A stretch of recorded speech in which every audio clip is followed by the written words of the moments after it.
What else economy of Pakistan. Pakistan के economic system में कौन से इश्यूज हैं जो कि इसको खराबी की तरफ लेके जाते हैं या जो इसके लिए प्रॉब्लमेटिक हैं, आज हम ये पढ़ेंगे। अच्छा, इसके हवाले से एक इकोनॉमी से रिलेटेड जितने फैक्ट्स एंड फिगर्स हैं वो आपको मिलेंगे इकोनॉमिक सर्वे ऑफ पाकिस्तान। वो पाकिस्तान की फाइनेंस वाली जो वेबसाइट है ना, गवर्नमेंट ऑफ पाकिस्तान की, वहां से आप मतलब ऑनलाइन सर्च कर सकते हैं economic survey of Pakistan highlights. तो वो हाईलाइट्स वाली जो फाइल होती है वो छोटी फाइल होती है और उसमें आपको मेन फैक्ट्स एंड फिगर्स मिल जाते हैं इकोनॉमी से रिलेटेड, हेल्थ से रिलेटेड, इंफ्रास्ट्रक्चर से रिलेटेड, डेवलपमेंट से रिलेटेड, काफ़ी सारी चीज़ें आपको वहां से मिल जाती हैं। हमारे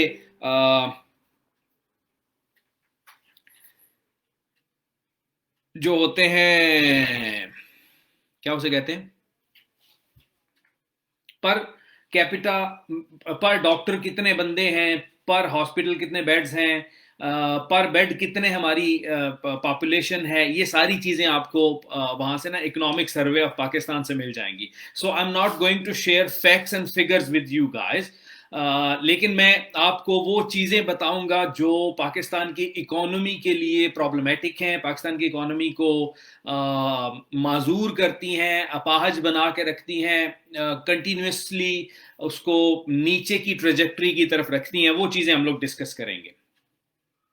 अब एक चीज़ ध्यान में रखिए कि जब भी आपके पास सीएसएस में पेपर आए, आपके सामने कोई क्वेश्चन आता है, कोशिश कीजिए आप उसको जितने हिस्सों में डाइसेक्ट कर सकें, जितने हिस्सों में उसे डिवाइड करेंगे। अच्छा, बल्कि आज मैंने एक देखा, एक स्टूडेंट मुझे बता रही थी कि उसने टॉपिक को पहले ही डाइसेक्ट कर दिया और इंडिविजुअली एक एक पॉइंट को लेकर उसने सारी रिसर्च की, लेकिन टॉपिक के क्रक्स को वो नहीं समझ सकी। सबसे पहला काम ये कीजिए कि टॉपिक को अंडरस्टैंड कीजिए कि उसका ओवरऑल पूरे वो टॉपिक जो लाइन लिखी हुई है उसका मतलब क्या है। पेपर चेकर या एग्जामिनर आपसे पूछना क्या चाह रहा है। When you are done doing that, जब आपको वो समझ आ जाए, उसके बाद फिर उसको डाइसेक्ट कीजिए। ये हिस्सा अलहदा, ये हिस्सा अलहदा, इसको अलहदा रिसर्च करना है। अभी आपके पास टाइम है रिसर्च करने का। पेपर में रिसर्च का टाइम नहीं, पेपर में ब्रेन स्टॉर्मिंग का टाइम है, तो वहां पे आपने फिर ब्रेन स्टॉर्मिंग करनी है। ये टॉपिक है इकोनॉमी ऑफ पाकिस्तान का, what else economy of Pakistan, ये टॉपिक है हमारा, लेट्स से। तो इसमें हम लोग दो किस्म के फैक्टर्स मेजर देख सकते हैं। एक एक्सटर्नल चीजें जो हमारी इकोनॉमी को वीकन करती हैं, और एक इंटरनल चीजें, हमारे अपने करतूत, हमारे अपने अवामल जो हमें कमजोर करते हैं। तो सबसे पहले हम लोग एक्सटर्नल चीजें देख लेते हैं। There is a gravity model of trade. Gravity model of trade कहती क्या है? जैसा कि नाम से जाहिर है, ग्रेविटी मॉडल ऑफ ट्रेड हमें यह कहता है कि अगर आप सक्सेसफुल इकोनॉमी बनना चाहते हैं, if you want to be a successful economy, your trade partners must be, अब दो आगे इसने शराइत रखी हैं, your trade partners must be the nearest and the biggest economies. अगर आप अपनी इकोनॉमी को मजबूत करना चाहते हैं तो आपके ट्रेड पार्टनर्स करीब तरीन की इकोनॉमीज और बड़ी तरीन इकोनॉमीज होनी चाहिए। अब इससे मुराद क्या है? पाकिस्तान के मामले में मुराद इससे लेते हैं, पाकिस्तान में करीब तरीन इकोनॉमीज कौन सी हैं? इंडिया की है, चाइना की है, आसियान कंट्रीज हैं उनकी है, ये करीब तरीन की इकोनॉमीज हैं और यही बड़ी इकोनॉमीज भी हैं। तो असूली तौर पर according to gravity model of trade, हमारे ट्रेड पार्टनर्स जिनके साथ हमारी सबसे ज्यादा एक्सपोर्ट्स एंड इंपोर्ट्स का वो एक बैलेंस कायम होना चाहिए, they should be our regional trade partners, जो बड़ी और करीब तरीन इकोनॉमीज हैं। मजे की बात क्या है, पाकिस्तान की रीजन के अंदर बहुत लिमिटेड ट्रेड है, इंडिया के साथ ना होने के बराबर, अफगानिस्तान के साथ हाईली इम्बैलेंस्ड, ईरान के साथ रिस्ट्रिक्शंस की वजह से, पाबंदियों की वजह से ना होने के बराबर। हमारे बड़े ट्रेड पार्टनर्स यूरोपियन कंट्रीज हैं, अमेरिका है, जहां पे हम लोग एक्सपोर्ट्स ज्यादा कर रहे होते हैं, कोई फ्रूट भेज रहे हैं, गंदम भेज रहे हैं, कुछ इस तरह की चीजें भेज रहे हैं। रीजन में हमारी चाइना के साथ ज्यादा पार्टनरशिप है, लेकिन उसमें भी इम्बैलेंस बहुत ज्यादा है। हमारी इंपोर्ट्स बहुत ज्यादा है चाइना से, हम बहुत चीजें मंगवा रहे हैं। लेट्स से हम ये एग्जैक्ट में आपको फैक्ट्स एंड फिगर मुझे नहीं पता, हम लोग चाइना से लेट्स से 80% हमारी इंपोर्ट है, 20% हम चीजें भिजवा रहे हैं। वो भी ऐसी चीजें होंगी जो उनको और कहीं से मिल नहीं सकती, या सस्ती और कहीं से नहीं मिल सकती, या रीजनेबल कहीं और से नहीं मिल सकती, तो वो हम ऑब्वियसली फिर वो प्रोवाइड कर रहे हैं।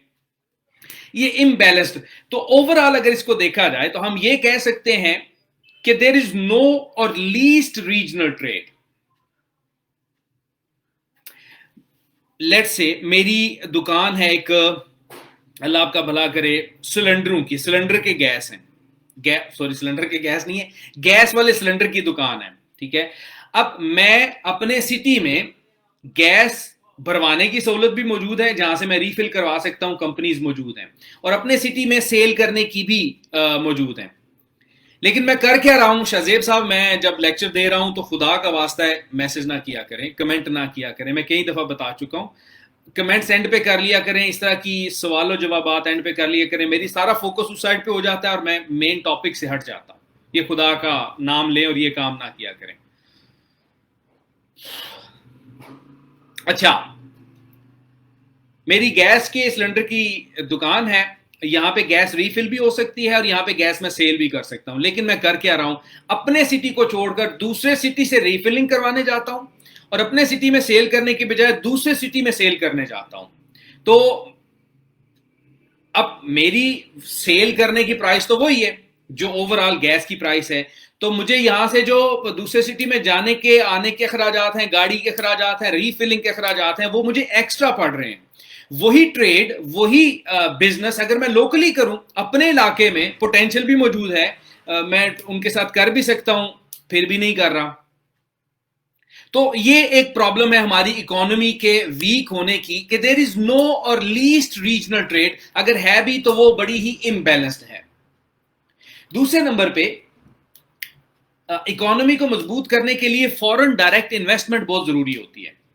बड़ी बड़ी जो मल्टीनेशनल कंपनीज हैं, मल्टीनेशनल असल में हेलमेट टर्म है इसकी, जो कंपनीज हैं वो आपके मुल्क में इन्वेस्ट करते हैं, नए एंटरप्रेन्योर्स आपके कंट्री में इन्वेस्ट करते हैं, नई इंडस्ट्री लगती है, प्लांट्स लगते हैं, innovation, research and development, innovation के हवाले से आपके यहां पे काम हो रहा होता है। उसमें बाहर के जो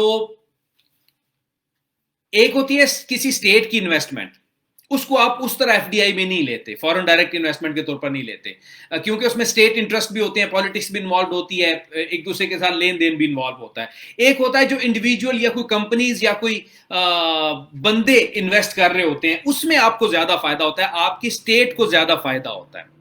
लेकिन हमारे यहां पे प्रॉब्लम क्या है, हमारी फॉरेन डायरेक्ट इन्वेस्टमेंट पिछले कुछ अरसे से, पिछले 20 साल से स्पेसिफिकली अगर आप देखो, वॉर ऑन टेरर से लेकर ऑनवर्ड्स, हमारी फॉरेन डायरेक्ट इन्वेस्टमेंट डिक्लाइन करती रही है।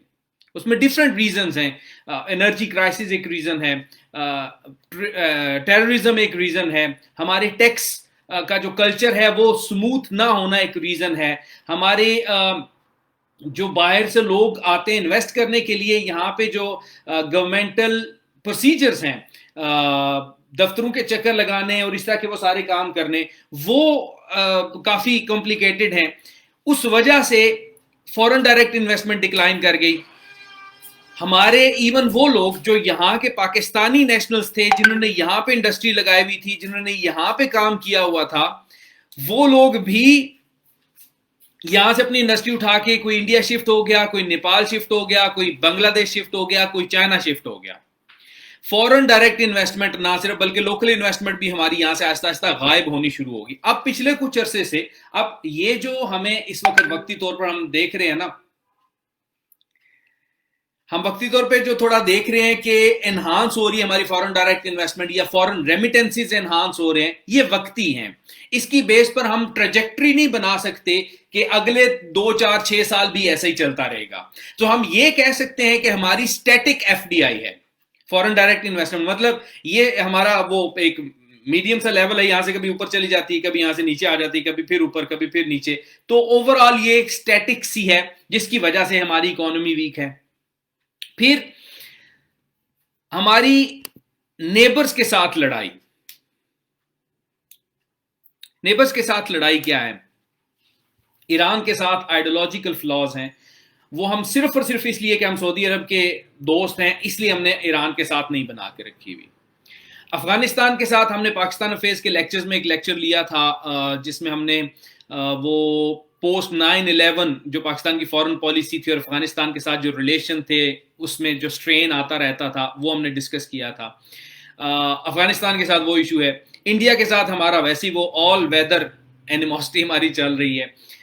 उसके बाद आप बात कर लें, हमारे इमीडिएट नेबर्स तो यही हैं, ठीक है। चाइना की बात कर लें, चाइना के साथ भी हमारा फायदे का रिलेशनशिप है, कोई बैलेंस्ड रिलेशनशिप नहीं है। अब होता क्या है, लेट्स से मेरे घर में वो कहते हैं ना जी कि अगर आपका वैर है, अगर आपकी लड़ाई है किसी के साथ, अगर आपकी किसी के साथ दुश्मनी है, तो वो दुश्मनी आपकी नस्लें खत्म कर देती है। नस्लें सिर्फ और सिर्फ वो कत्लो गारत से खत्म नहीं होती, नस्लें इसलिए भी खत्म होती हैं, मैं let's say for the sake of argument, Allah माफी दे, मेरा किसी के साथ लड़ाई है, मोहल्ले में, सिटी में, किसी जगह पे भी मेरी लड़ाई है, और उस लड़ाई में मैं अपने बच्चे को स्कूल नहीं भिजवा रहा, मैं अपने बच्चे को अच्छा खाना नहीं खिला पा रहा बिकॉज मेरे इन्वेस्टमेंट सिक्योरिटी पे, गन्स पे और अपने घर में कैमरे लगवाने पे और इस चीज़ों पे मेरी ज़्यादा है, मैं अपने घर वालों को अच्छा खाना नहीं खिला पा रहा, मैं उनकी आउटलुक नहीं कर पा रहा, उनको बाहर रिक्रिएशनल पर्पसेस के लिए नहीं लेके जा रहा। ये छोटी सी मिसाल दे रहा हूँ, यूनिटरी लेवल पे, घर के लेवल पे। अगर मैं ये सारे काम नहीं कर रहा, साइकोलॉजिकल, फिजिकली, इमोशनली, इकोनॉमिकली, हर लिहाज से मेरी फैमिली पीछे रहती जाएगी। पीछे मसला क्या था? सिर्फ एक लड़ाई, सिर्फ एक मेरी जाती अना का मसला। हमारे इस रीजन में अफगानिस्तान के साथ कॉर्डियल रिलेशनशिप नहीं है, ईरान के साथ नहीं है, इंडिया के साथ नहीं है, चाइना के साथ है, वो भी फायदे की वजह से। ये जो नेबर्स के साथ एनिमोसिटी है, इसकी वजह से we are too much dependent, we are too much concerned with our security, और उस सिक्योरिटी की वजह से हम लोग बाकी डोमेन्स पे उतना अच्छे तरीके से परफॉर्म नहीं कर पा रहे, बाकी डोमेन्स पे इतने अच्छे तरीके से इन्वेस्ट नहीं कर पा रहे। इवन जहां पे इन्वेस्टमेंट हो भी रही है वहां पे फिर वो आपके बाकी सारे इश्यूज आ जाते हैं, गवर्नेंस के, करप्शन के, चोरी चकारी के, प्रॉपर इन्वेस्टमेंट ना होना, पॉलिसी मेकिंग ना होना, वो सारे इश्यूज बाद में आ जाते हैं। लेकिन 18% of your budget, of your GDP goes towards your defence, और एजुकेशन पे इतना इन्वेस्ट नहीं हो रहा, हेल्थ पे इतना इन्वेस्ट नहीं हो रहा। मैं ये नहीं कह रहा कि हमें डिफेंस पे बजट कम करना चाहिए, मैं ये कह रहा हूं कि हमें अपने रिसोर्सेज बढ़ाकर बाकी बजट्स को एट पार विद डिफेंस करना चाहिए। एजुकेशन पे भी उतना इन्वेस्ट करें, हम हेल्थ पे भी उतना इन्वेस्ट करें। डिफेंस आज के दौर में बहुत जरूरी है। अगर डिफेंस ना हो या ना होता तो शायद हम भी उसी तरह के हालात में होते, अफगानिस्तान और मिडिल ईस्टर्न कंट्रीज वाले हालात में। Anyways, that is entirely another topic. उसके बाद हमारे जितनी गवर्नमेंट्स रह चुकी हैं, जितना हमारे पास ट्रैक रिकॉर्ड मौजूद है, उस ट्रैक रिकॉर्ड के मुताबिक हम लोग हैवीली रिलाई करते हैं फॉरेन एड के ऊपर। लोकल पोटेंशियल होने के बावजूद, अब हमारे पास पोटेंशियल कौन कौन सा है? सबसे बड़ा और कारामद पोटेंशियल हमारे पास मैन पावर है। पाकिस्तान की 65% आबादी यंगस्टर्स के ऊपर बेस कर रही है, मेरे और आप जैसे लोग। 18 साल से 35 साल की एज के लोग 65% ऑफ आवर पॉपुलेशन। इतना बड़ा पोटेंशियल होना और उसको हम यूटिलाइज नहीं कर सकते। पाकिस्तान के पास ऑयल एंड गैस, पाकिस्तान के पास मिनरल डिपॉजिट्स, पाकिस्तान के पास मार्बल्स, पाकिस्तान के पास नमक, पाकिस्तान के पास नेचुरल रिसोर्सेज, पाकिस्तान के पास 4 सीजन्स, पाकिस्तान के पास ब्यूटीफुल सीनरीज, पाकिस्तान के पास टूरिज्म। इतना ज्यादा पोटेंशियल होने के बावजूद we rely on foreign aid. जहां कहीं पे फंसना है, आईएमएफ वाले को पैसे दे दियो जी, वर्ल्ड बैंक वाले को पैसे दे दियो, फलाने वाले को पैसे दे दियो, बस हाथ ऐसे फैला के ही रखा हुआ है।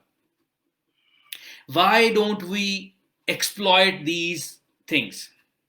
It will take time. ऐसा नहीं होगा कि आज अगर इमरान खान कहता है कि मैंने टूरिज्म को डेवलप करना है तो अगले साल डेवलप हो जाएगा, नहीं, ऐसा नहीं होता। It will take a lot of time, लेकिन आप इन्वेस्ट तो कीजिए ना। अब छोटी सी इन्वेस्टमेंट टूरिज्म को डेवलप करने के लिए क्या है, दुनिया के व्लॉगर्स जिनको सोशल मीडिया पर millions of people daily basis पे देख रहे हैं, सिर्फ उन व्लॉगर्स को फ्री पैकेजेस दो, नॉर्दर्न एरियाज पे लेके जाओ, जस्ट घुमाने फिराने के लिए। पाकिस्तान की कल्चर दिखाओ, पाकिस्तान को विजिट करवाओ, वो फिर व्लॉग्स करेंगे, वहां पे वीडियोस पोस्ट करेंगे, वो वर्ल्ड वाइड फेमस होंगी, लोग टूरिज्म के लिए आएंगे। अब ये छोटा सा पॉइंट मेरे जेहन में अगर आ सकता है तो पॉलिसी मेकर्स के जेहन में नहीं आ सकता, ऑब्वियसली उनके जेहन में है, लेकिन प्रायोरिटीज नहीं है। हम लोग रिलाय करते हैं इजी वे में। ये इसी तरह है, मेरे घर पे किलो सोना पड़ा हुआ हो, मेरी दुकान है करियाने की, मैं घर का सोना यूटिलाइज करने की बजाय अपने किसी दोस्त को बोलूं यार मुझे 5 लाख रुपए दो, मेरे किराने की दुकान में मैंने सामान लाना है तो मैं उसमें इन्वेस्ट कर लूं। भाई घर से सोना लो ना, अपने घर पे पड़ा उसको इन्वेस्ट करो, उससे सर्कुलेशन ऑफ मनी होगी, जितनी सर्कुलेशन ऑफ मनी होगी उतना रेवेन्यू जनरेट होगा, उतना तुम खुशहाल हो जाओगे। लेकिन नहीं करना, सोखा काम, पैसे पकड़ लो और इन्वेस्ट कर दो, सोना संभाल के रखो बस, और भावे जंग लग जाए पिया पिया। यहां तक आप लोगों को समझ आ गई?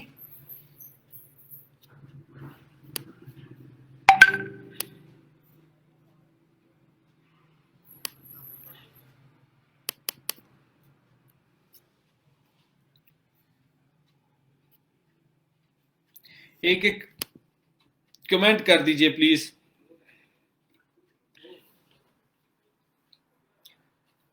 जुबैर ये पानी तो पिला देना।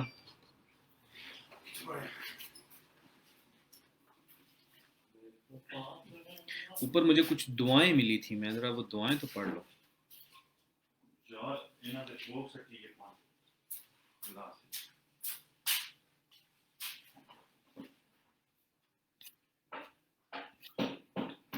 सिर्फ 3 लोगों को समझ आई है अभी तक, हैं आउट ऑफ 56 पीपल।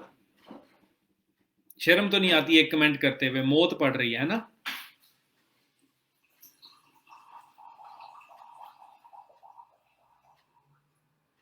चलो, सोना महंगा है लेकिन वो घर पड़ा पड़ा अंडे भी तो नहीं ना दे रहा।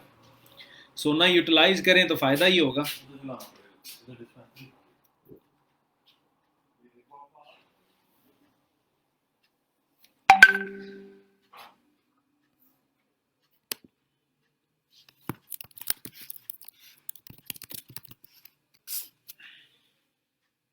was undocumented economy। Undocumented economy से मुराद क्या है? ऐसी इकोनॉमी जिससे टैक्सेस जनरेट नहीं हो रहे, ऐसी इकोनॉमी, ऐसे तमाम के तमाम ट्रांजैक्शंस जिनके थ्रू गवर्नमेंट कुछ भी नहीं कमा रही, स्टेट कुछ भी नहीं कमा रही, वो अनडॉक्यूमेंटेड इकोनॉमी है। लेट्स से अगर कोई अनफेयर मीन से बाहर से पैसे भिजवा रहा है, दैट इज अनडॉक्यूमेंटेड इकोनॉमी। अगर कोई बंदा स्मगलिंग कर रहा है, दैट इज अनडॉक्यूमेंटेड इकोनॉमी। अगर कोई बंदा टैक्स नहीं पे कर रहा, दैट इज अनडॉक्यूमेंटेड इकोनॉमी। अगर कोई बंदा लीगल वे से टैक्स को इवेड कर रहा है, that is undocumented economy. Custom duties पे ना करना इज अनडॉक्यूमेंटेड इकोनॉमी। ये सारे वो चीजें हैं जिनके अगर प्रॉपर तरीके से की जाए। अब गवर्नमेंट ने क्या किया था? गवर्नमेंट ने कहा था जी कि हम वो 50,000 से ऊपर जितनी ट्रांजैक्शन होंगी उनके ऊपर you have to give your ID card. उसकी रीजन क्या थी कि आईडी कार्ड अगर अटैच्ड होगा तो यू कैन ट्रेस बैक के ट्रांजैक्शन कहां से शुरू हुई और कहां तक गई। लेकिन अगर आप वो आईडी कार्ड, यही तो बेसिकली उनको मौत पड़ी। अब पूरा हफीज सेंटर जिसकी एक दिन की कमाई शायद अरबों रुपए में होती है, वो सालाना लाखों में टैक्स जमा करवाते हैं। पूरा हफीज सेंटर, लिबर्टी मार्केट, जितनी मार्केट्स हैं इनका ये अंदाजा लगा लीजिए। मतलब you are earning more but you are not paying taxes as per the demands. ये सारी चीजें अनडॉक्यूमेंटेड इकोनॉमी में जाती हैं और ये आपकी इकोनॉमी को बहुत वीक करती हैं। फिर इसी तरह हमारी बहुत कम इंटरेस्ट है अपनी वर्क फोर्स को कैश करवाने के लिए। हमने ऊपर बात की थी ना हैवी रिलायंस फॉरेन एड के ऊपर, उसमें हमने डिस्कस किया था हमारी 65% पॉपुलेशन यंगस्टर्स के ऊपर बेस कर रही है और उनको हम लोग यूटिलाइज नहीं कर रहे, उनको कहीं पे इस्तेमाल नहीं कर रहे। फिर हमारी पॉपुलेशन का 47 to 49% फीमेल्स हैं। आप अंदाजा लगा लीजिए, lady doctors lady engineers, female nurses, इस तरह के बहुत सारे लोग हैं। तमाम लोग जो ये काम करते हैं, शादी के बाद मेजॉरिटी को ये कहा जाता है कि आप घर बैठ जाओ जी। क्यों? आपका हस्बैंड कमा सकता है, आपको खिला सकता है, so you should seat home. अब मेरे ख्याल से मेरी वाइफ, मैं अपनी मिसाल देता हूं, दूसरों को क्यों दूं, मेरी वाइफ पढ़ी लिखी है, मास्टर्स किया हुआ है, मैं कोई जॉब नहीं करवा रहा, असूली तौर पे she can be an earning hand. घर पे हम लोग कोई हायर कर सकते हैं बंदा, जब बच्चे स्कूल जाना शुरू हो जाए तो she can be earning hand. और अर्निंग हैंड से मुराद सिर्फ ये नहीं होता घर के मामलात में वो हेल्प आउट करेगी। अर्निंग हैंड से मुराद ये होता है जितनी ज्यादा वो अर्निंग हमारे घर की होगी, जितना ज्यादा रेवेन्यू जनरेट होगा, उतनी ज्यादा सर्कुलेशन ऑफ मनी है। मतलब फर्ज करें मैं अकेला 1 लाख रुपया कमा रहा हूं, ठीक है, अगर वो भी साथ जॉब करती है तो 20,000 मजीद ऐड हो जाएगा। अब 1 लाख के ऊपर मैं जो चीजें खरीदता हूं, जो ट्रांजैक्शंस करता हूं, उसके ऊपर टैक्स और है। 1,20,000 के ऊपर करूंगा, उसके ऊपर टैक्स जनरेशन और है। ज्यादा लोगों को उससे फायदे मिलेंगे, लेकिन हम उस वर्क फोर्स को कैश ही नहीं करवा रहे जो हमारी तकरीबन आधी पॉपुलेशन है। फिर इसी तरह हमारे डायरेक्ट टैक्सेस कम है और इनडायरेक्ट टैक्सेस बहुत ज्यादा है। इनडायरेक्ट टैक्सेस क्या होते हैं? आप खाना खाते जाते हो, 17% जीएसटी पड़ जाता है उसके ऊपर। 1,000 रुपए का खाना खाया, 170 रुपए पड़ गया आपको। आप वो लेके आए हो ऑयल का डब्बा, आप पत्ती का डब्बा लेके आए हो, आप रूफजा लेके आए हो, सिगरेट पीते हो, कुछ भी आपने खाना पीना, जो कुछ भी चीजें यूटिलाइज करते हो, उसके ऊपर आपको टैक्स देना पड़ता है। अब ये क्या है? आप डायरेक्टली टैक्स पे नहीं कर रहे गवर्नमेंट को, आप किसी चीज के थ्रू, किसी चीज की बाइंग के थ्रू टैक्स पे कर रहे हो। इसको इनडायरेक्ट टैक्स हम कह सकते हैं लेमैन टर्म्स में। डायरेक्ट टैक्सेस क्या है कि मैं लाख रुपया कमा रहा हूं और साल में मेरा 12 लाख।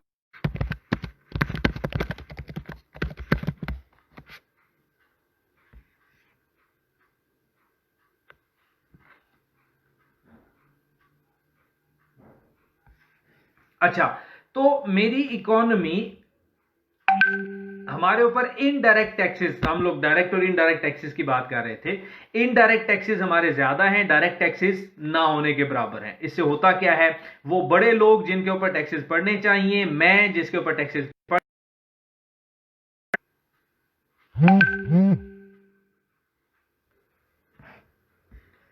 1 मिनट रुक जाएं जी। अब मोबाइल से ऑनलाइन हूं तो वो मोबाइल पे कॉल आती है तो ये सब कुछ डिस्कनेक्ट हो जाता है।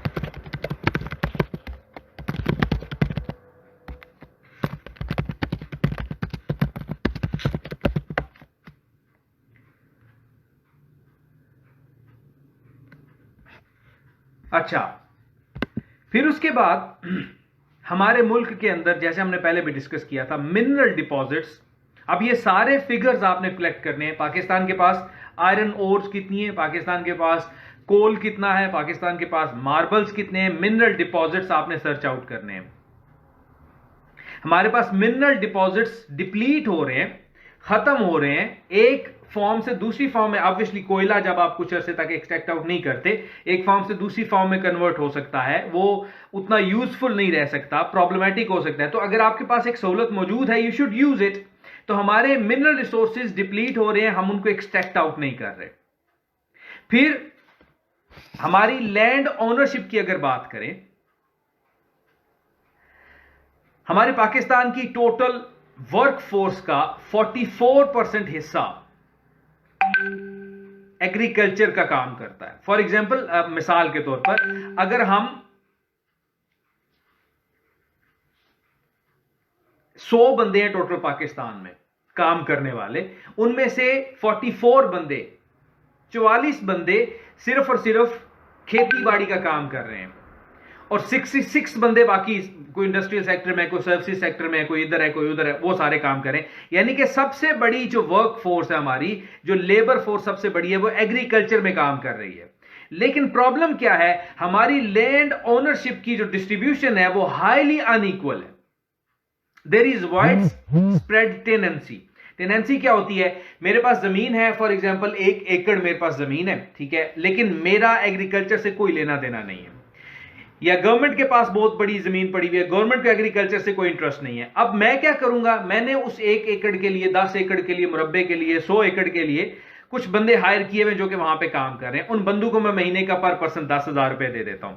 अब उससे जो आउटपुट हो रही है दैट इज समथिंग डिफरेंट। एक और सिनेरियो है, वो सिनेरियो क्या है कि वो जो 100 एकड़ की जमीन है वो उन 10 बंदों में डिवाइड कर दो जो काम ही वो कर रहे हैं, जिनकी रोजी रोटी ही एग्रीकल्चर से आती है, जिनको पता है कि हम इसमें जितनी ज्यादा मेहनत करेंगे उतना ज्यादा हमें फल मिलेगा। हम 10,000 पे रिस्ट्रिक्टेड होकर नहीं रहेंगे, हम चाहे तो इससे 50,000 भी कमा सकते हैं, हम चाहे तो इससे लाख भी कमा सकते हैं एकड़ से।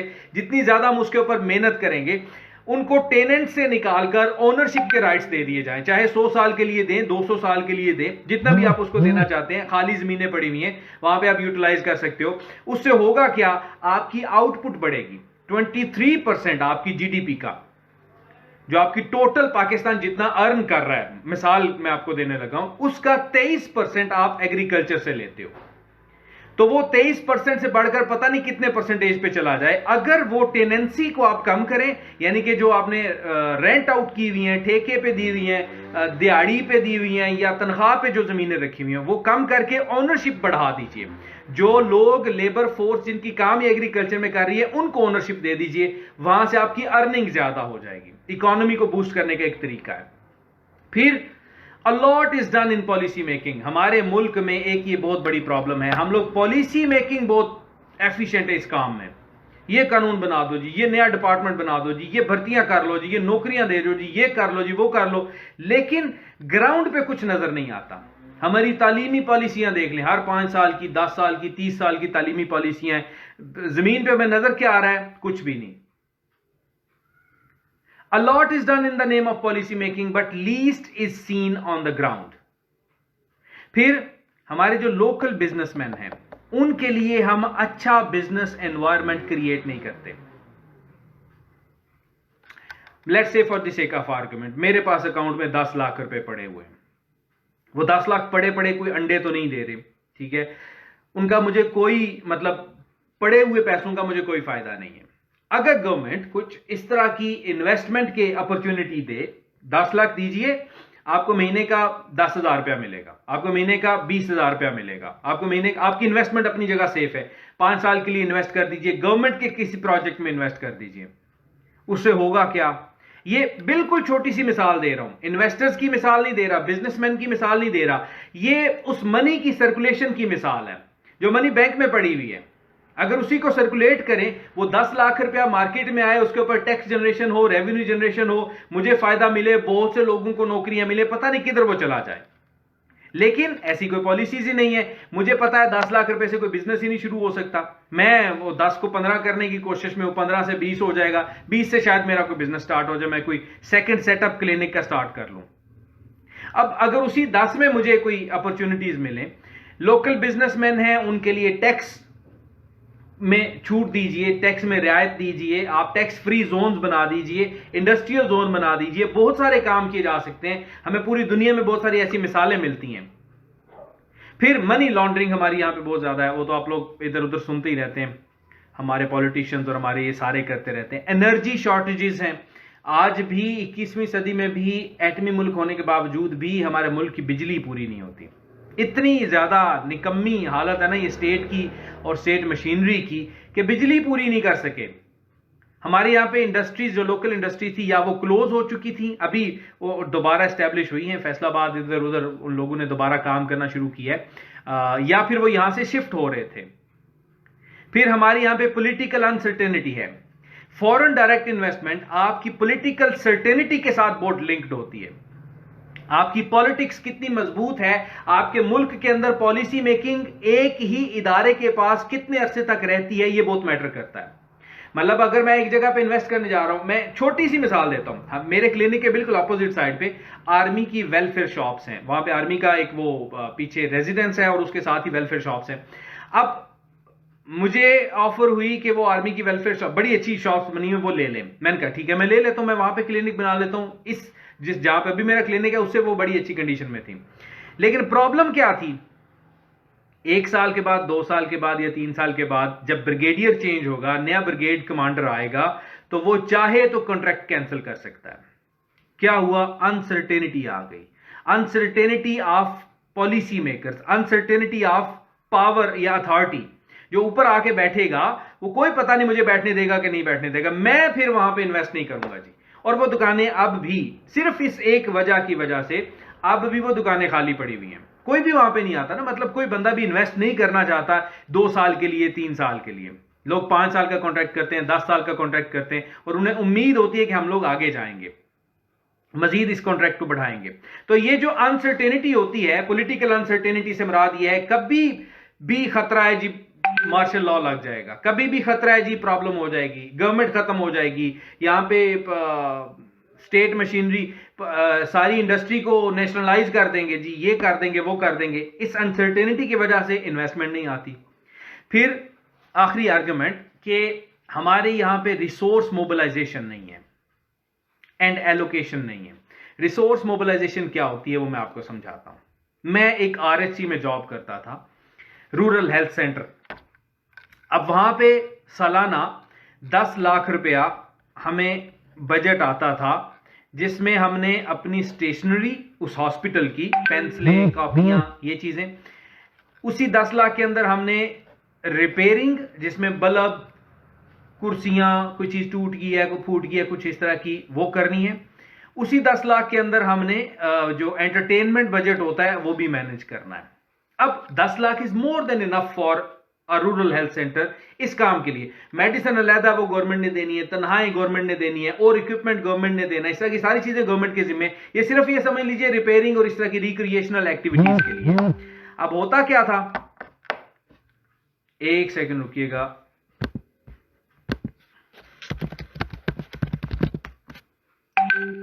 होता क्या था, हमें जनाब पेंसिल खत्म हो गई है, वो एसएमओ साहब को बोला सर जी पेंसिलें चाहिए, ओ यार मंगवा लो बारू दुकान तो 5 रुपए की पेंसिल आ जानी।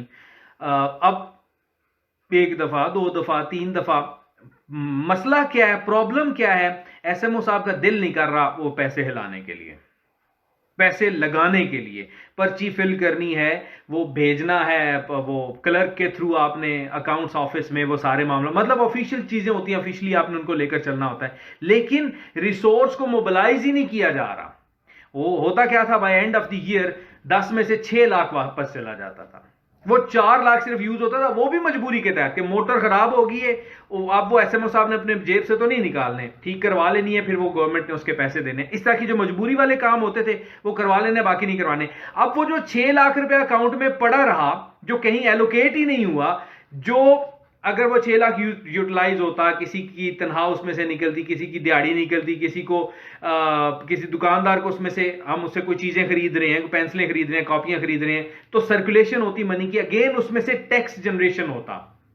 जितनी सर्कुलेशन होती है उतना फायदा होता है। इस्लाम में भी बेसिकली जो इकोनॉमिक कॉन्सेप्ट है ना इस्लाम का, वो यही है कि एक्यूमुलेशन ऑफ वेल्थ के अगेंस्ट है इस्लाम, पैसे जोड़ने के खिलाफ है। पैसे सर्कुलेशन में रहने चाहिए, जितने सर्कुलेट होंगे उतना ही फलाह, रियासत फलाही बनती जाएगी। तो ये भी हमारी प्रॉब्लम है, रिसोर्स मोबिलाइजेशन और एलोकेशन नहीं होती। अब हमेशा याद रखिए, मैं जितने भी लेक्चर दूंगा, आपने सिर्फ इस चीज पे रिलाई नहीं करना कि सर ने जो पढ़ा दिया that is enough. Nothing is enough in CSS. मैं जो पढ़ाऊं उसके अलावा आपको कहीं से डाटा मिले, इंफॉर्मेशन मिले, नॉलेज मिले, विजडम मिले, वो जरूर लीजिए और उसको अपने इन आर्ग्यूमेंट्स में, इन पॉइंट्स में ऐड अप कीजिए।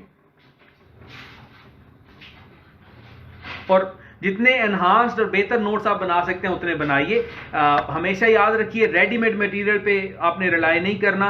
JWT, इल्मी, डोगर, इनकी किताबों पे भी रिलाई नहीं करना। खुद से रिसर्च कीजिए, ऑनलाइन रिसर्च कीजिए, रिसर्च आर्टिकल्स पढ़िए, सब्जेक्ट के एक्सपर्ट्स की किताबें खरीदिए और फिर जाके कहीं आपका CSS होगा। अब अगर कोई क्वेश्चन है तो आ जाए मैदान में, पूछ लीजिए।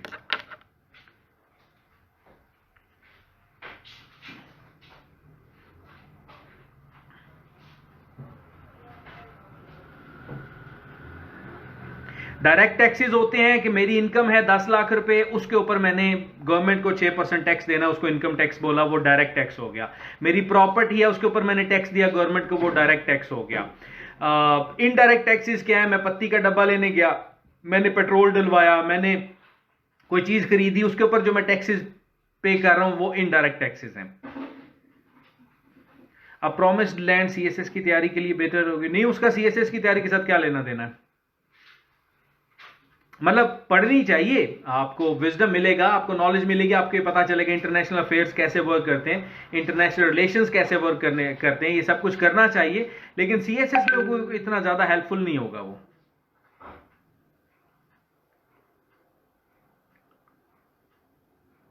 रिसोर्स मोबिलाइजेशन स्टेट लेवल की ही तो मैंने मिसाल दी है, रूरल हेल्थ सेंटर की। गवर्नमेंट ही तो वहां पे वो भेज रही है और उनको यूटिलाइज ही नहीं किया जा रहा।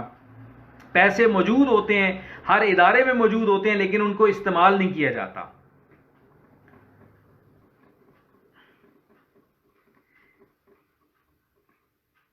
इनफॉर्मल और अनडॉक्यूमेंटेड इकोनॉमी एक ही चीज के दो नाम है,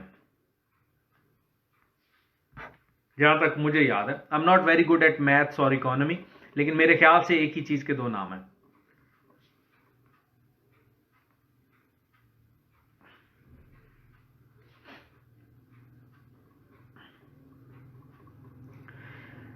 monetary policy is in effective in Pakistan. यहाँ पे जो मोनोपोली है ना, यहाँ पे जो ग्रुपिंग्स बन जाती हैं, छोटी छोटे पीयर्स बन जाते हैं, इतने इतने सर्कल्स बन जाते हैं। जब वो पॉलिसी बनाई गई कि वो 50,000 के ऊपर ट्रांजैक्शन के ऊपर, तो सारों ने बंद कर दिया, अपने अपने कारोबार ही बंद कर दिए, गवर्नमेंट को फोर्स कर दिया। पेट्रोल सस्ता किया तो इन्होंने पेट्रोल पंप बंद कर दिए। इतनी ज्यादा बदमाशी और दो नंबरी हो की हुई है यहाँ पे। To what extent government central bank influences economy? To be very honest, I'm not very good at economy. मैंने आप लोगों को जो बताया ना फैक्ट्स एंड फिगर्स, फैक्ट्स बल्कि बताए, फिगर्स नहीं मैंने आपको बताए, ये जस्ट आपकी इंफॉर्मेशन के लिए और इन पॉइंट्स को क्लियर करने के लिए बताए हैं। आई am not very good at economy या इकोनॉमिक्स या फिगर्स, इन चीज़ों के ऊपर आई एम नॉट गुड। बैंकिंग क्या होती है और वो कैसे इन्फ्लुएंस करते हैं, मुझे उसका कोई आइडिया नहीं है।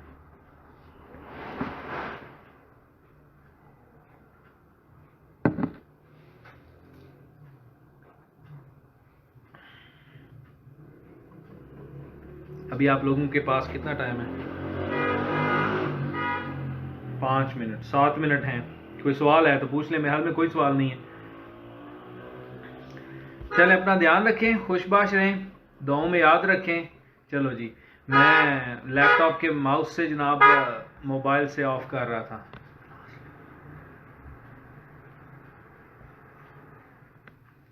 अपना ध्यान रखें, खुशबाश रहें जी, अल्लाह हाफिज।